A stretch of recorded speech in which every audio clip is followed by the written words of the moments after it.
Sean todos bienvenidos al repaso de la lección semanal.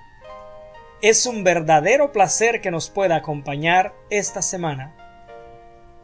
Conducido y dirigido por la doctora Esther Rosa y Ernesto de Paz.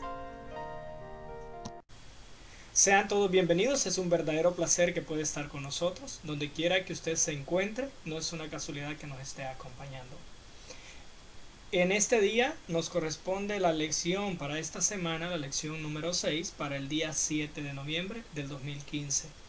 Me acompaña Esther Rosa y su servidor Ernesto de Paz. Para dar inicio vamos a pedir la dirección de Dios y lo haremos mediante una oración. Oremos. Señor y Padre que estás en los cielos, gracias te damos por este momento. Gracias te damos, oh Señor, porque tú has tocado los corazones que tienen acceso a esta información. Te pedimos, oh Padre Celestial, que sea tu Espíritu que hable a través de nosotros y el mensaje que tú tienes, oh Señor, para todos nosotros lo puedas entregar en esta hora. En el nombre de Dios Jesús oramos. Amén. Amén. Como les decía, el nombre de la lección para esta semana es actos simbólicos. La Biblia está llena de simbolismos. Es una manera muy práctica de poder llevar el mensaje de Dios. A veces se vuelve un tanto complicado entender ciertos símbolos. Para muchos es como ambiguo el escuchar la palabra simbólica, pero al revisar la Biblia, estos símbolos ayudan a entender mucho más el mensaje que Dios quiere dar. De esa manera a algunos no les aparece tan personal, sino que cada quien toma su porción en relación al mensaje que se está dando. En esto del simbolismo aparece un Dios como un Dios destructor, un Dios que no tiene compasión, un Dios que manda castigo. Eso sucede si nosotros tomamos la escritura nada más por pequeñas porciones. Al tomar el contexto general nos damos cuenta de que esa famosa destrucción que aparece de Dios no es otra cosa que las decisiones que el ser humano toma. Y en estas decisiones en las cuales él decide apartarse de su creador e irse y adorar dioses ajenos. ¿Qué tú crees si comenzamos con la lección del domingo, que precisamente habla sobre la verdad en símbolos? Y aquí precisamente hay algunos de esos símbolos y vemos que los que se usan en esta lección van dirigidos a llevar el mensaje en cuanto a la muerte de Jesús, en cuanto al trabajo que Jesús iba a hacer como intercesor en el cielo y también en la eliminación final del pecado, que de hecho la lección del domingo es la que nos pone las bases para nosotros poder entender el resto de las lecciones de los otros días, porque es la que tiene que ver precisamente con estos tres puntos: muerte de Jesús, resurrección y la eliminación final del pecado. El primer simbolismo que se utiliza aquí fue en algo que se le pidió a Caín y Abel, los primeros habitantes de esta tierra. En cuanto al plan de la redención y todo esto se refiere, Dios le pidió que le hicieran algo, que ellos hicieran algo. ¿Qué fue esto? ¿De qué se trata esto? Lo que Dios pidió es el sacrificio. El sacrificio simbolizaba la muerte por el pecado. A ellos les correspondía la muerte. Sin embargo, Dios sustituyó a un cordero por el ser humano. Y si nos remontamos a la historia, Caín y Abel son los primeros que nacieron fuera del jardín del Edén. Sus padres habían estado en el jardín del Edén. Ellos habían escuchado las historias y podían escuchar la voz de Dios. Dios estableció normas de las cuales se podía adorar. ¿Cuál fue esta diferencia? ¿Cuál fue la diferencia entre Caín, que era el mayor, que el que debería tener un poco más de conocimiento, que Abel, que era el menor? Entonces, para entender esto vamos a leer lo que es la lectura de Génesis. Esto está en Génesis 4 del 3 al 7 para que veamos textualmente qué es lo que nos dice.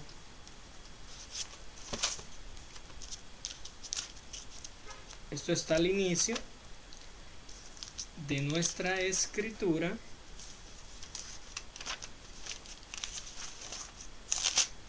y dice de la siguiente manera. Es Génesis 4 del 3 al 7. Y aconteció andando el tiempo que Caín trajo del fruto de la tierra una ofrenda a Jehová.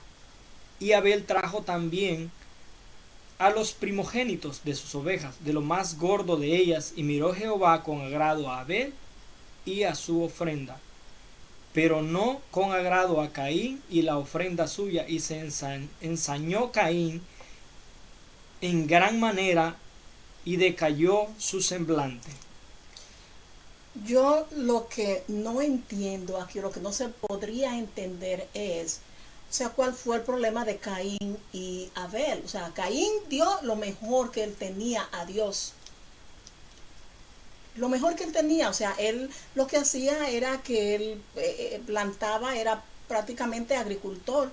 El otro, Abel, lo que era cuidador de animales y eso. Entonces vemos que Caín dio todo lo que tenía, o sea, lo mejor de él se lo dio a Dios. Sin embargo, dice la Biblia que Dios no se agradó de la ofrenda de Caín. Y sí de la de Abel, cuando los dos trajeron lo mejor que ellos tenían. Esto da para muchas interpretaciones. Pareciera de que Dios a veces tú le agradas, a veces no le agrada. Por ahí escuchamos a algunas personas decir, es que yo no le caigo bien. Pero lo que podemos ver, y yo creo que en eso no vamos a mentir y ustedes lo pueden observar, Dios estableció, cuando fue el pecado, Él lo que sacrificó fueron unos corderos. Y Dios dijo que para el perdón del pecado debían de ser corderos los que se tenía que sacrificar. Hay mucho más significado, mucho más simbolismo en esto. Pero en primer punto lo que nosotros podemos palpar es eso. Al parecer Caín dijo, no, yo voy a agradar a Dios de esta manera porque es lo que yo tengo. En algunas ocasiones pareciera que nosotros tenemos que hacer un esfuerzo extraordinario para conseguir los recursos de la manera que Dios quiere que se agrade. Y nosotros como ser humano no entendemos la profundidad de esto y nos ensanchamos en nuestro orgullo y decimos, no, yo lo voy a adorar de esta manera porque Dios me va a entender. Dios es un Dios celoso conforme a la manera de adorarle. No es porque Él sea celoso, porque esto trae más consecuencias sobre nuestras decisiones. Dios es un Dios que nos creó y Él sabe qué es lo bueno para nosotros. Y si algo yo he visto en la tierra, en todos los años que tengo de vida, es de que cada vez que Dios pide algo es con un propósito. A mí me llama mucho la atención, Ernesto, es que cada cosa que Dios le pidió al pueblo de Israel que usara, aún en la construcción, por ejemplo, del santuario, los colores que le pidió, los materiales que le dijo que fueran usados para la construcción del santuario, tenían un propósito. Y fíjate que Dios no hace las cosas, lo que yo he notado, melaganariamente, o sea, por lo que Él crea que es así, lo que hoy se le antojó. Inclusive, esos colores que se usaron en el santuario, eso es cuestión de otros temas quizá que en algún futuro podríamos desarrollar. Cada uno de esos colores tenían una razón del por qué Él le pidió que fueran usados esos colores. Que de hecho, los mismos colores que nosotros encontramos en el santuario, que simbolizaban algo, esos mismos colores nosotros los encontramos en la naturaleza y significan lo mismo. Significan lo mismo.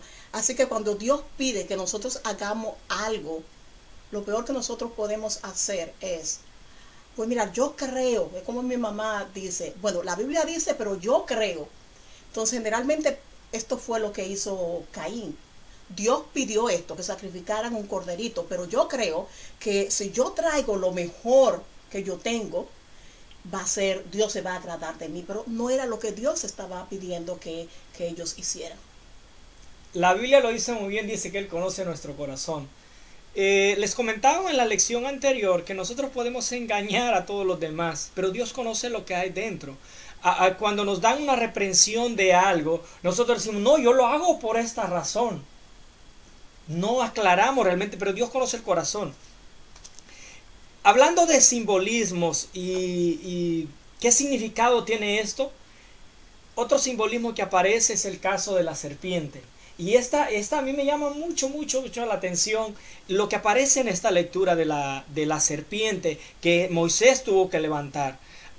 Para poder entender vamos a leer lo que aparece. Y esta lectura está en Números. Esto está en Números 21 de 4 al 9. Yo te tengo una pregunta antes de que tú lo leas. ¿Por qué tú crees que Dios utiliza la serpiente específicamente en este caso? ¿Por qué no usó, tú sabes, el cordero? ¿Por qué no utilizó otro medio? ¿Por qué utilizó la serpiente precisamente en este caso y no usó otro simbolismo? Para empezar, lo que pasó en ese momento eran serpientes las que estaban atacando al pueblo de Israel. Ahora, la serpiente sabemos que significa el pecado, ¿no? Moisés levanta una serpiente, esto implica una victoria, por ejemplo. El pueblo de Israel también venía de Egipto, donde adoraban a las serpientes.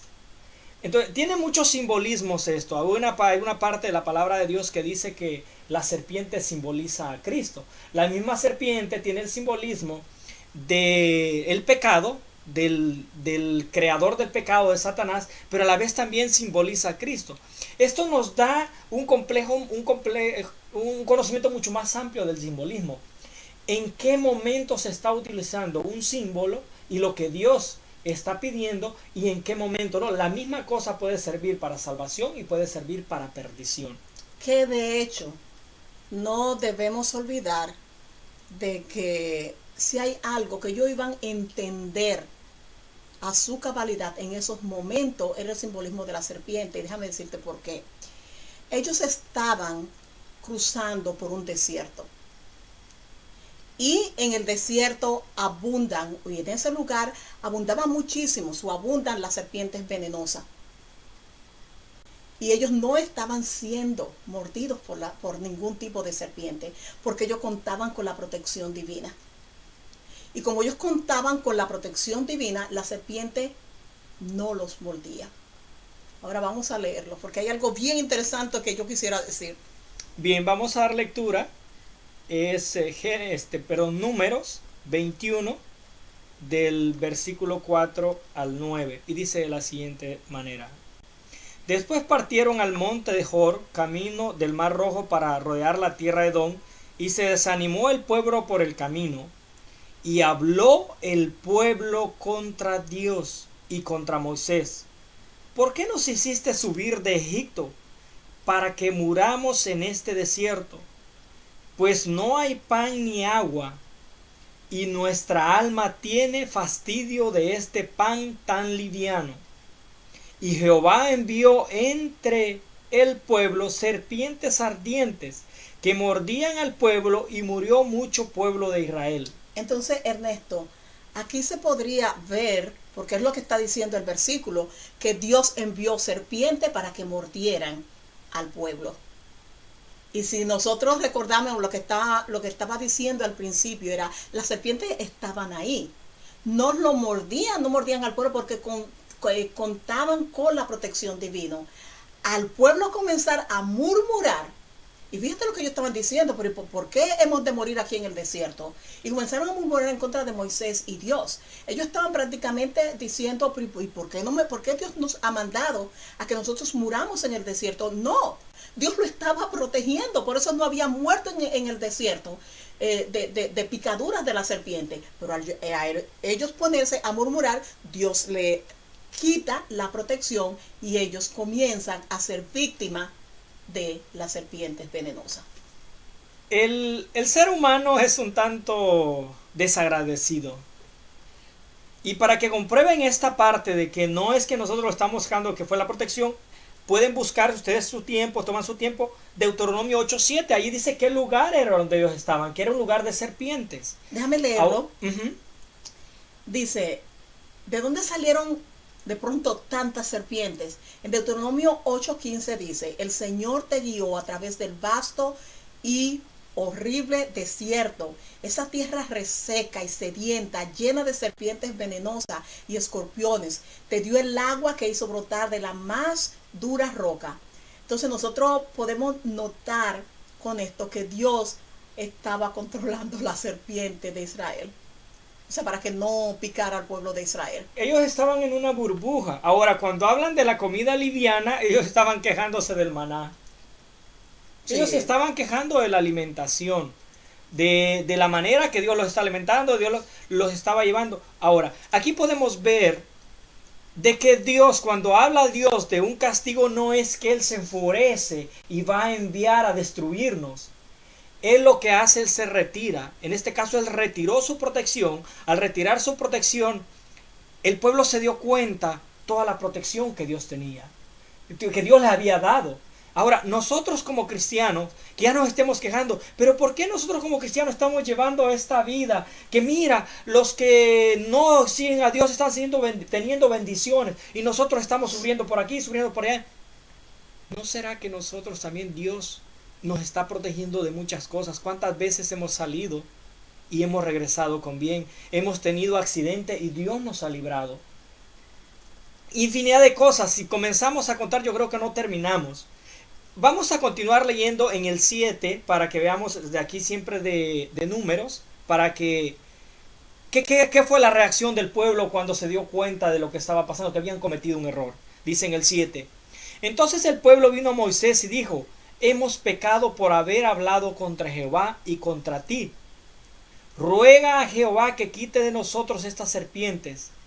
Y Moisés oró por el pueblo, y Jehová dijo a Moisés: hazte una serpiente ardiente y ponla sobre un asta, y cualquiera que fuere mordido y mirare a ella vivirá. Y Moisés hizo una serpiente de bronce y la puso sobre una asta, y cuando alguna serpiente mordía a alguno, miraba a la serpiente de bronce y vivía. Maravilloso. Sí, a mí hay varios puntos que me llaman la atención, o que nosotros podríamos sacar varias lecciones de estos versículos que acaba de leer. Uno, con esto nosotros podemos notar que Dios no le quitó a las serpientes, sino que les ofreció el método para ser sano. El Señor nos dijo, ¿te acuerdas cuando las plagas de Egipto? Que generalmente Moisés oraba y el Señor retiraba a los sapos. Que el Señor, que Moisés oraba y se retiraba los granizos. En este caso, Dios no lo hizo así. Dios simplemente le ofreció el método para que fueran sanos. ¿Cuál era el método? Que la serpiente que había sido levantado, ellos tenían que mirar a esa serpiente con el fin de poder vivir. Cuando la gente comienza a morir, Israel se arrepiente, ¿verdad? Cuando comenzaron a morir por las mordeduras de la serpiente, y le piden a Moisés que interceda. La respuesta de Dios fue esto de que hicieran la serpiente de bronce y que la miraran. Y si lo hacían así, ellos iban a ser sanados. El otro punto es que con esto podemos ver que Dios, una vez más, no solamente le estaba ofreciendo el método de salvación, sino que le estaba ofreciendo una lección. La lección era de dónde venía su auxilio en tiempo de problema.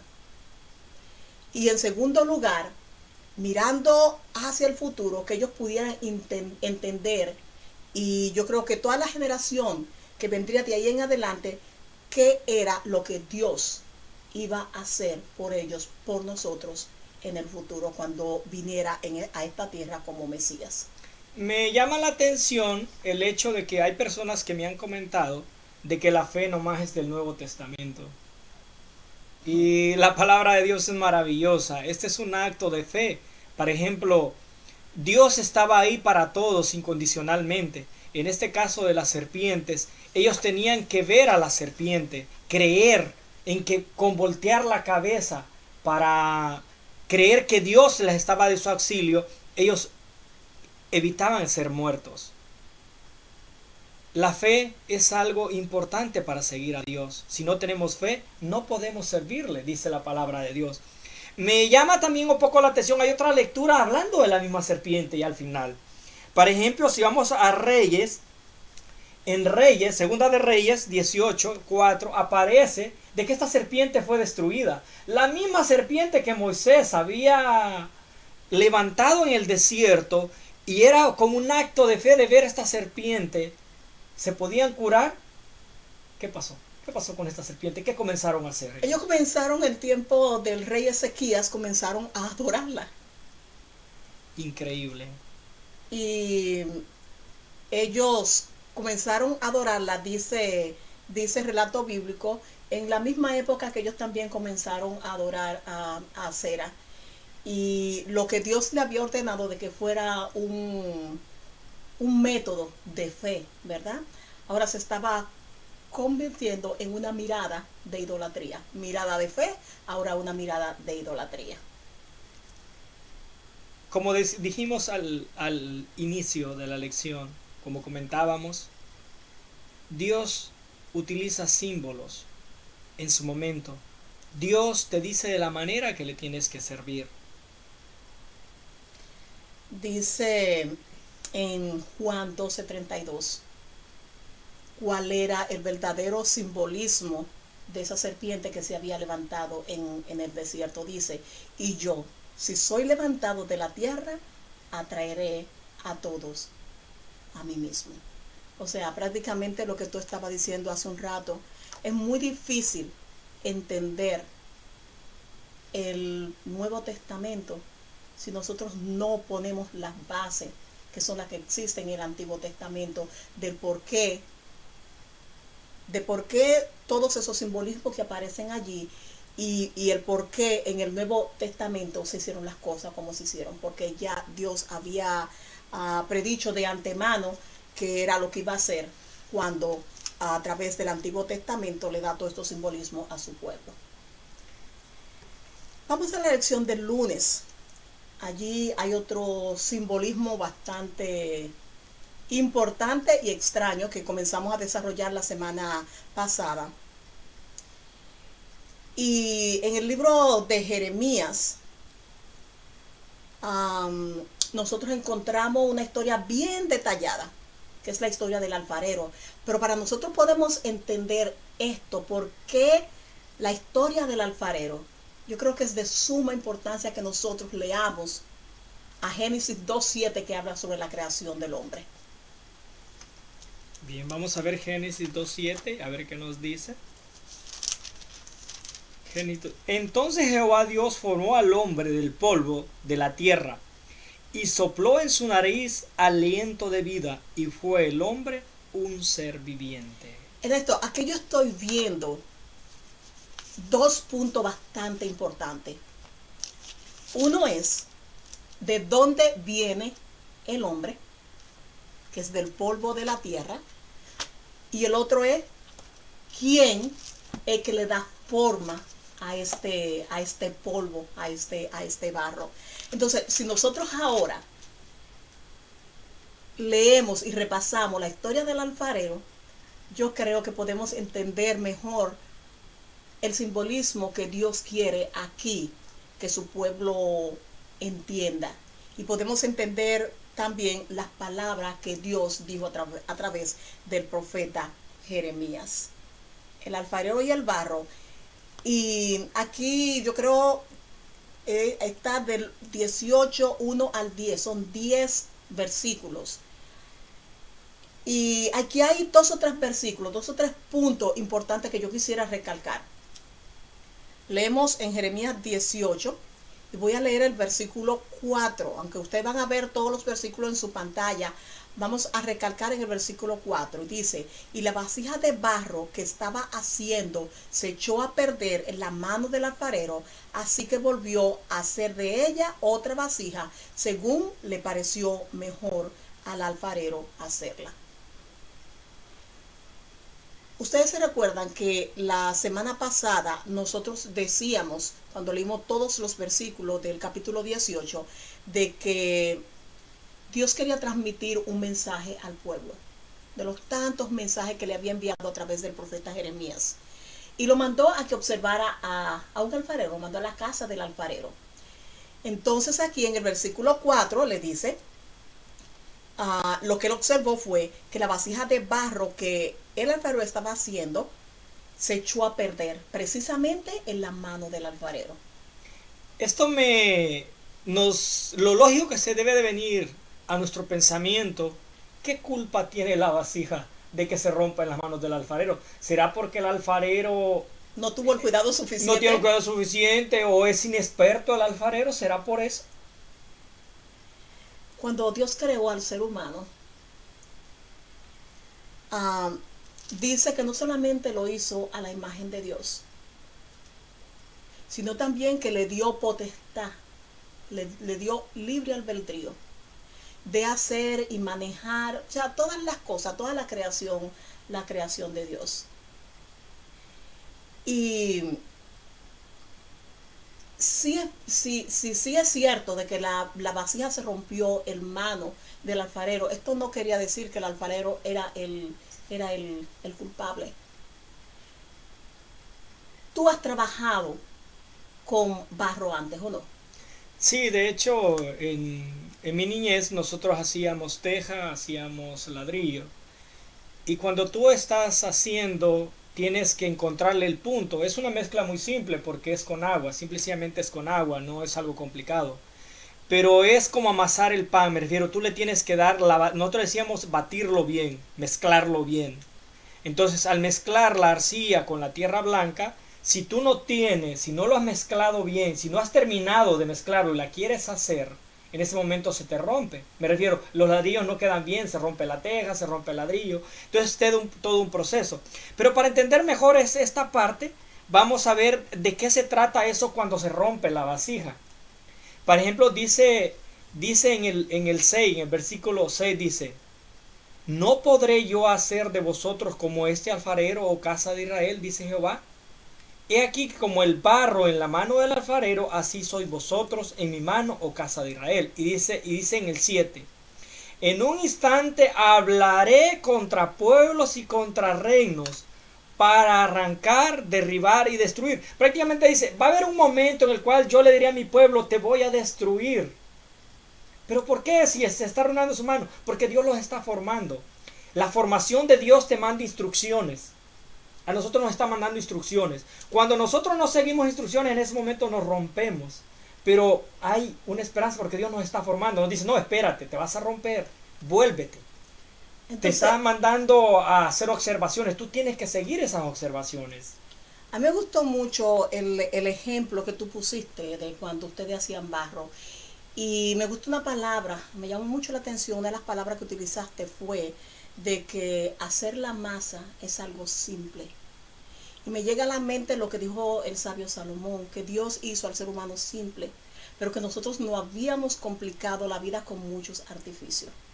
Otra de las cosas que me llamó mucho la atención fue de que tú dijiste de que el maestro era quien estaba haciendo el barro. El barro no sabe absolutamente nada, sino el maestro es el alfarero, o sea, quien está haciendo los ladrillos, quien está haciendo el barro. Es decir, que si en esos momentos el barro dice, mira, yo no necesito agua, ¿por qué tú me estás echando más agua en estos momentos? Yo lo que necesito es un poquito, ponme un poquitito de agua. La masa no va a salir bien. Entonces, prácticamente lo que yo he estado viendo desde que comenzamos a estudiar el libro de Jeremías es de que el alfarero, que es Dios, quien comenzó desde el principio, cuando lo creó del polvo de la tierra y comenzó a mezclar estos ingredientes para hacer de él una vasija madura, una vasija útil, el barro, que es el ser humano, comenzó a decir, ¿sabe qué? Yo creo que yo necesito un poquito de agua. ¿Por qué tú no me pones un poquito de agua? Yo creo que tú estás como exigiendo mucho de que solamente te adoremos a ti. ¿Por qué mejor pues nosotros no adoramos a otros dioses? Y comenzó a salirse, a romperse en las manos del alfarero. Pero no porque el alfarero era inexperto, sino era... Sí. Y lo vemos en el caso de Caín. Caín decidió ofrecer lo que él quería. Y eso nos ayuda a entender este punto. Aquí lo dice muy bien en Jeremías. Dice, yo hablaré contra pueblos. Pero si este pueblo se arrepiente es porque nosotros no estamos diciendo, el barro le está diciendo al alfarero, espérate. No, así no es. Sacaré a comentario esto. Alguien hizo un comentario en relación a lo que está hoy de moda. La homosexualidad. Alguien dijo de que cuando alguien decide tomar estas decisiones, le está diciendo a Dios que Dios se equivocó.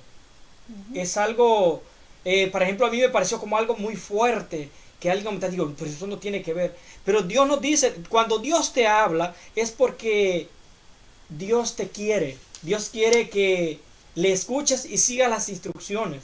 Cuando tú no escuchas, el caso de Caín, Caín fue perdido, Caín no tuvo regreso.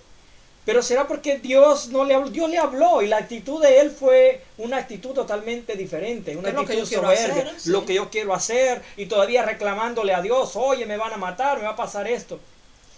Mira, me llama también la atención, hay un versículo aquí que me gustaría que leyéramos, está en Isaías 45:9 y leo de la Biblia de las Américas, y dice, versículo 9, ay del que contiende con su hacedor, el tiesto entre los tiestos de la tierra, dirá el barro al alfarero, ¿qué haces? Y tu obra dirá, él no tiene mano. O sea, prácticamente lo que estamos comentando, o sea, le dice el barro a quien lo está haciendo, oye, ¿pero qué es lo que está haciendo? Señor, si el que sabe qué es lo que está haciendo es el alfarero, porque él es el experto, él es el maestro, y en este caso, él fue quien nos creó a nosotros. En la lección del martes habla de la degeneración de una nación. Y aquí habla de prácticamente, como tú me decías, de un problema de identidad. Ellos perdieron su identidad. Dios, cuando los creó, y aun cuando lo escogió como pueblo, en Éxodo 19, 5 al 6, Él le hizo un montón de promesas, lo que esperaba de ellos. Éxodo 19, 5 al 6. Vamos a dar lectura en Éxodo 19, 5 y 6. Éxodo 19, 5 al 6, y dice de la siguiente manera: ahora pues, si daréis oído a mi voz y guardareis mi pacto, vosotros seréis mi especial tesoro sobre todos los pueblos, porque mía es toda la tierra, y vosotros me seréis un reino de sacerdotes y gentes santas. Estas son las palabras que dirás a los hijos de Israel. Entonces, ¿no es hermoso esto? Sí, Dios le estaba diciendo, ok, esto es lo que yo espero que ustedes hagan, que escuchen mi voz. Era algo simple, solamente que escuchen mi voz y guarden mi pacto. Eso es todo. Y si ellos hacían eso, como todas las promesas que son condicionales, Dios iba a hacer de ellos un especial tesoro. Una nación de sacerdotes y una nación santa. ¿Qué es lo que significa un reino de sacerdotes? ¿Qué era un sacerdote? ¿Cuál era la función de un sacerdote? La función del sacerdote era el intercedor.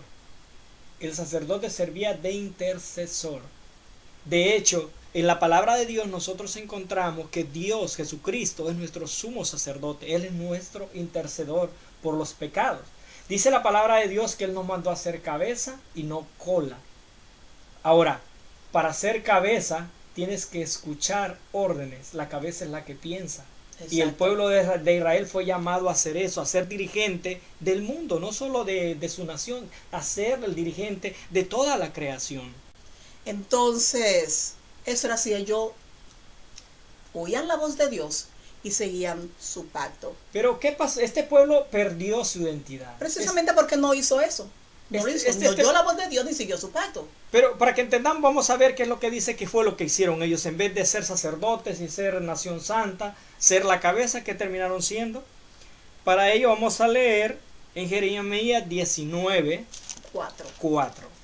Y dice de la siguiente manera: porque me dejaron y enajenaron este lugar, y ofrecieron en él incienso a dioses ajenos, los cuales no habían conocido ellos, ni sus padres, ni los reyes de Judá, y llenaron este lugar de sangre de inocentes. Y dice el 5: y edificaron lugares altos a Baal para quemar con fuego a sus hijos en holocaustos al mismo Baal, cosa que no les mandé, ni hablé, ni me vino al pensamiento. ¿Tú crees que hay alguna lección para nosotros hoy en día? Porque quizás nosotros como cristianos estemos pensando, ok, ¿qué tiene que ver conmigo todo esto? Yo no voy a derramar sangre, ni tampoco estoy adorando a otros dioses. ¿Qué lecciones hay aquí para nosotros? La lección es muy simple. Dios es un Dios que se complace en la obediencia, en que le entreguemos nuestro corazón. Como tú dijiste al principio, Dios hizo cosas sencillas, seres sencillos, seres de obediencia hacia Él, hacia su palabra. Pero el ser humano se complica. Siempre está buscando, por ejemplo, como lo que decía, que la masa, el barro le habla al alfarero, queremos hacer eso, cambiamos, hacemos cosas complicadas. Es más, hay personas, a veces nos ponemos en la posición que estamos buscando quién no se va a salvar. Estamos buscando de tildar a personas. No, este no se va a salvar. Este hizo tal cosa. Y Dios no nos mandó a eso. Dios nos mandó a que nosotros sigamos sus instrucciones. Simple y sencillamente eso. Y el seguir instrucciones es que nos volvamos humildes ante Él, que le entreguemos nuestro corazón y que sigamos sus enseñanzas de la manera que Él las estableció. Y sabes también que me llega a la mente de que el problema de Israel con todos estos dioses era prácticamente un problema de relación. En vez de relacionarse con Dios, que era el verdadero Dios, era su Dios, ellos estaban relacionando con otros dioses, como dijimos al principio, que ni siquiera conocieron sus padres. Y ese es el problema de nosotros hoy en día. Quizás nosotros no estemos adorando ídolos, pero es un problema también de relación. Es un problema de identidad. ¿Será que nosotros hemos perdido la identidad de quiénes somos? Cuando le preguntas a un cristiano quién es, pocos saben responder conforme a la palabra de Dios quiénes realmente somos. Muchos dicen que somos el sustituto de Israel, otros que somos ¿cómo se llama? Agregados, que somos esto. La palabra de Dios no se equivoca. ¿Será que nosotros estamos adorando, haciendo cosas diferentes, cosas complicadas y hemos perdido nuestra identidad? ¿Estamos celebrando fiestas paganas? ¿Estamos haciendo cosas que el mundo está haciendo porque no nos identificamos y no sabemos quiénes somos? Lo que Dios nos mandó a hacer, sacerdotes. Ahí al final de la lección del martes, un párrafo bien importante, me gustaría leerlo. Está ya al final, son como las últimas 6 líneas. Dice: ¿qué lección debe ser eso para nosotros acerca de cuán fácilmente podemos quedar enceguecidos por la cultura dominante que aceptamos o por las prácticas en que tomamos parte, y que si estuviéramos conectados con Dios y en sintonía con su palabra como debemos, ni siquiera consideraríamos, sino que nos horrorizarían? Es decir, dos cosas, como decíamos: problemas de relación, problemas de identidad. Y yo creo que es tiempo de que nosotros recordemos de dónde venimos y quiénes somos y a quién pertenecemos. Lección del miércoles. La lección del miércoles tiene como tema romper el vaso. Este es un punto en el cual en vez de buscar el camino, no nos arrepentimos. El pueblo de Israel no se arrepintió, no dejó de hacer lo malo que estaba haciendo, todo lo contrario, se fue metiendo mucho más, y llegó al punto lo que Dios le pidió a Jeremías, que hiciera un acto simbólico, el acto de romper el vaso. Que de hecho, ¿qué significa eso? O sea, ¿qué significa esta vasija quebrada de una forma irreparable. ¿Qué es lo que significa? Lo que significa es un ultimátum. Dios en ningún momento Dios todavía hay una esperanza para ellos y les está diciendo, no hay vuelta atrás, es la última advertencia que les está dando. El vaso, en este caso, ya ha salido del alfarero. El vaso ya, porque Jeremías fue y compró el vaso, compró esta vasija y le pide a Jeremías que la lleve y que busque testigos y que la rompa, pero que la rompa de una manera en la cual ya no sirve absolutamente para nada. Porque una vasija... Pero ¿por qué testigo? O sea, ¿por qué le pide que busque testigos? Y precisamente, o sea, el testigo que le pide que busque es uno de los líderes del pueblo. Porque son ellos los que están en esa condición. Por ejemplo, son los líderes, dice que son los líderes civiles y los líderes religiosos son los que están en esa condición. Y él los lleva para mostrarle cuál es la consecuencia de las cosas que ellos están haciendo. Es el ultimátum que Dios le está dando. Y lo de la vasija, lo que les dice es que esta vasija, por ejemplo, va a ser inservible. Le pide que la rompa de una manera que ya no tenga ningún uso. Porque podemos, por ejemplo, nosotros ponemos una vasija para una planta. La planta se encincha cuando va creciendo, la vasija se rompe, está rota, es una vasija rota, porque la palabra rota no tiene niveles. Es como decir un agujero. ¿Qué profundidad tiene un agujero? No tiene una profundidad definida. Igual la palabra roto no tiene una característica definida, pero en este caso le dice, rómpela de tal manera que ya no sirva, no tenga ningún uso. Porque si la partimos en dos, dices, no, pues una porción la tomo para ponerle tierra, la otra la puedo utilizar para echar agua, y diferentemente le damos cierto uso. Y en este caso en particular, le manda a romperla de tal modo que no tenga ningún uso. Y ya no es masa, ya es una vasija prácticamente terminada. Ahora, la lección del jueves, perdón, habla de un cinturón de lino, que de hecho es, primero va lo del lino y después lo de la vasija rota. Y a mí me llama la atención, ¿cuál era el acto simbólico de todo esto, del cinturón de lino? ¿Por qué un cinturón de lino? ¿Por qué del lino? ¿Por qué no le mandó simplemente hacer otra cosa? ¿Por qué un cinturón de lino? Esta es una recopilación. Por ejemplo, hemos venido hablando, lo que la lección viene hablando, en relación que Dios les pidió que ellos fueran. Les pidió que fueran una nación de sacerdotes, reyes y sacerdotes. Ahora, el cinturón está relacionado con el templo, con el lugar de adoración. Por ejemplo, el sacerdote es el que utiliza el cinturón de lino. Ahora, ellos estaban haciendo la representación de Dios porque es lo que Dios les mandó a hacer. Ahora aquí el caso de qué manera estaban estas ropas. En una parte de la palabra de Dios habla que en aquel día dice que nos darán vestiduras blancas de lino. Nosotros seremos renovados con este tipo de vestidura. Ahora, pero ¿qué es lo que hace Jeremías con ese cinturón? Dios le pide que se ponga el cinturón en la espalda, que se lo ponga en sus lomos, le dice. Pero después le dice, ve al Éufrates, al río Éufrates, y lleva este cinturón y lo pones en medio de unas piedras. Lo deja ahí, no dice cuánto tiempo pasó en este proceso. Después le pide que vaya y que recoja este cinturón.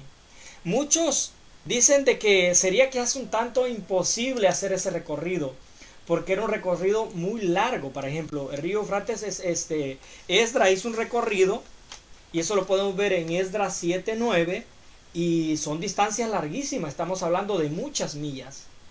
Y el transporte, antes yo creo pensar que Jeremías lo hizo a pie. Se tardó muchos meses, dice que Esdras se tardó 4 meses en hacer este recorrido. Y si Jeremías fue una vez a dejarlo y posteriormente fue a recogerlo, eso pasó mucho tiempo.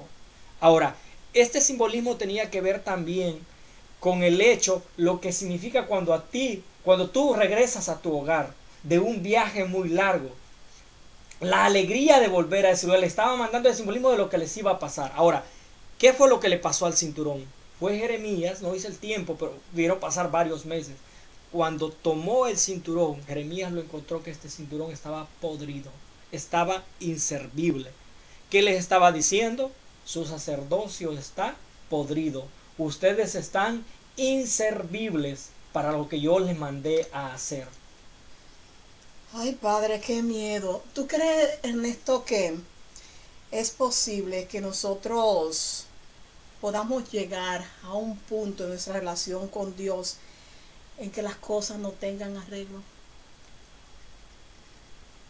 Si nosotros no nos arrepentimos de lo que Dios nos está hablando, que no es de Él, de las, por ejemplo, de la manera que lo estamos adorando, de las tradiciones que nosotros estamos llevando, porque hermanos, los seres humanos somos seres que nos divertimos, somos seres que nos gusta estar en grupos, somos seres sociales, somos seres que somos de alegría, somos seres de fiestas.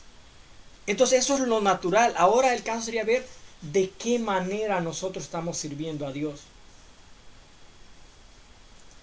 ¿Habremos perdido nosotros nuestra identidad y estamos tomando identidades del pueblo al que hemos sido? Y no nos estamos dando cuenta de que en estas pequeñas cosas que parecen insignificantes o de mucha importancia para nosotros, no estamos adorando a Dios. Dice, yo recuerdo una señora que de hecho era de tu país, de El Salvador, que una vez me dijo, yo me voy a regresar para mi país, porque si yo sigo en este país, yo voy a perder mi identidad como cristiana. Ella decía de que en su país ella nunca había comprado los sábados ni comprado en restaurantes los sábados, porque ella estaba acostumbrada a hacer la comida otro día, o sea, a hacer su preparación para el día sábado. Y que aquí sus hijos, y tú sabes, acostumbraban los sábados después de la iglesia ir a comer a un restaurante. Entonces ella decía, antes que yo pierda mi identidad, yo me regreso para mi país. Entonces me acordé de eso cuando tú dijiste de que si nosotros estamos adoptando la costumbre del lugar de donde estamos y poco a poco vamos perdiendo nuestra identidad. Yo creo, Ernesto, que la cantidad de símbolos que se usa o se está usando en esta lección, que de hecho yo creo que a ningún otro profeta se le dieron tantos símbolos como al profeta Jeremías, porque parece que el asunto, parece no era serio el asunto que Jeremías traía entre manos, o sea, el mensaje que tenía que dar al pueblo de Dios, y el Señor quería que el pueblo lo entendiera perfectamente. Algo muy importante es ver el tiempo que transcurrió el que Jeremías predicó. Jeremías fue llamado cuando aún era un adolescente, cuando aún era un niño, y él pasó toda su vida predicando. Y en todo este tiempo él pudo ver la degradación del pueblo de Judá y Jerusalén, y que no se arrepintió. ¿Cuánto tiempo tenemos nosotros estando en los caminos de Dios y no estamos escuchando la voz de reprensión? La cantidad de símbolos que existen en la Biblia es inmensa, y el simbolismo tiene un alcance mucho más mayor. Es mucho más complicado para alguien que le digan, tú estás pecando de esta manera específicamente, porque el ser humano por su naturaleza lo que va a decir, está bien, yo dejo esto, pero me hago para lo otro. O igual va a decir, a Julano le dijeron que está pecando de esta manera. Ah, pero es que yo no estoy haciendo eso, a mí no me alcanza. El simbolismo tiene un alcance mucho más amplio y toca a cada quien conforme a su condición. Como quien dice en mi país, el que le simpa el sombrero que se lo ponga. Y aún en la vida cotidiana el simbolismo tiene mucho significado. Hoy en la vida moderna podemos ver, por ejemplo, si yo les hablo en relación a marcas, ¿no? Si yo les hablo de una marca que está por ahí, que usa una manzana mordida, yo creo que la mayoría, un 90% va a identificar de qué estoy hablando. Si le digo de unas barras de 4 colores formadas ahí, si es un sistema operativo, muchos van a identificar eso. El simbolismo tiene un alcance mucho más mayor para identificar las cosas. Dios manda el simbolismo para que identifiquemos de la manera que a Él nos ha mandado que le adoremos. El simbolismo tiene que ver con eso. Cuando él habla de la vasija quebrada, cuando habla del cinturón de lino, él está remontando a toda una historia en 2, 3 palabras.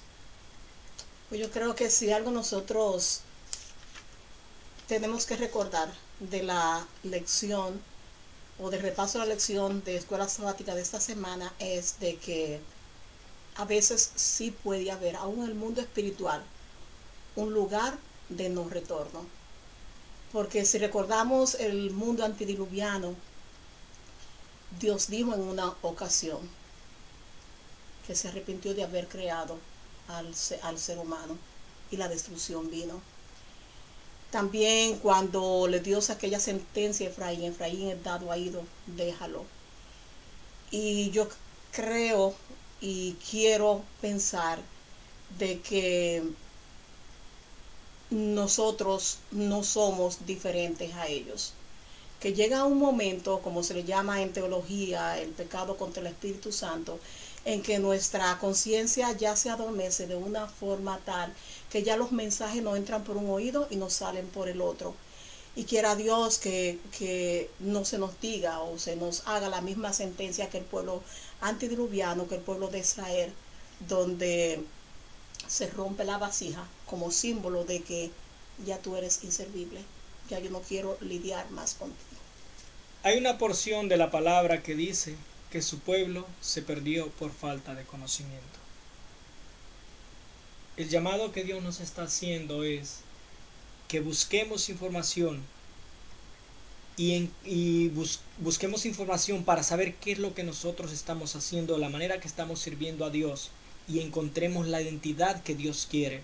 No nos vaya a pasar lo de Caín, no nos vaya a pasar lo del pueblo de Judá, que complicaron su vida creyendo que servían a Dios, sin embargo ellos estaban sirviendo a otros dioses. Que no vaya a ser por falta de conocimiento que nosotros nos perdamos, que nos vaya a pasar de que hayamos adoptado costumbres de los cuales a los que nosotros hemos ido para ser cabeza y no cola. Busquen información y vean de la manera que están sirviendo a Dios, las celebraciones que están haciendo, si son cosas que Dios mandó hacer o están mezcladas con cosas para adorar a Baal. Bueno, que Dios le bendiga y nos vemos la próxima semana en el repaso de la lección semanal. Para dar por terminado, lo vamos a hacer como una oración. Oremos. Señor y Padre que estás en los cielos, gracias infinitamente te damos por tus palabras. Gracias por el conocimiento que has permitido tocar esta mañana.